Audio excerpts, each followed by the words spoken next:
علیکم ورحمۃ اللہ وبرکاتہ۔ مسلم برادروں سے میری گزارش ہے کہ 9 اپریل کی شام غروب کے بعد سے شب برات کا آغاز ہوگا۔ شب برات ان مبارک راتوں میں سے ہے کہ جس کی فضیلت حدیث میں وارد ہوئی۔ اس رات مسلمان اللہ کے تئیں اپنی عبادت کرتے ہیں اور اپنے لیے اللہ کے یہاں سے اللہ کے حضور پیش ہوتے ہیں، دعائیں کرتے ہیں، تلاوت کرتے ہیں اور اپنے محرومین کے لیے ایصال ثواب کرتے ہیں۔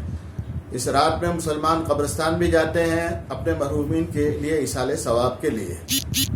لیکن اس وقت دنیا کے جو حالات کورونا کی وجہ سے ہیں اور کورونا کی وجہ سے مختلف ملکوں نے جو لاک ڈاؤن کیا ہے اور احتیاطی تدابیر اور احتیاطی پگلے قدم اٹھائے ہیں، تو اس سلسلے میں حدیث پاک میں بھی آتا ہے کہ فروا من المجذوم فرارک من الاسد، کہ تم مجذوم سے، کوڑی سے اس طریقے سے بھاگو جس طریقے سے شیر سے آدمی بھاگتا ہے۔ اس لیے حدیث میں بھی اس طرح کے ملنے جلنے سے بہت ساری بیماریاں جو اختلاط اور ملنے جلنے کی وجہ سے ہوتی، ان بیماریوں میں سے ایک بیماری یہ کورونا بھی ہے جو اختلاط اور ملنے جلنے کی وجہ سے ہے۔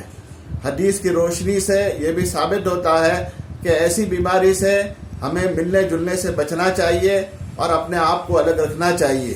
اس لیے میری مسلم برادروں سے گزارش ہے کہ وہ ایسے نازک وقت میں کہ جبکہ پوری دنیا اس کی لپیٹ میں ہے، ہمیں اپنے آپ کو، اپنے ہم وطنوں کو، اپنے ملک کو اور پوری انسانیت کو بچانے کے لیے تدبیر کرنے میں کوئی کسر باقی نہیں رکھنی چاہیے۔ اس وجہ سے گزارش ہے کہ 15ویں شعبان کو رات کو تمام مسلم برادران اپنے اپنے گھروں میں رہ کر عبادت کریں، تلاوت کریں اور اپنے مرحومین کے لیے ایصال ثواب کریں۔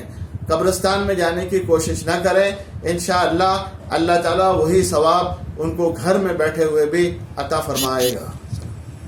السلام علیکم ورحمۃ اللہ وبرکاتہ۔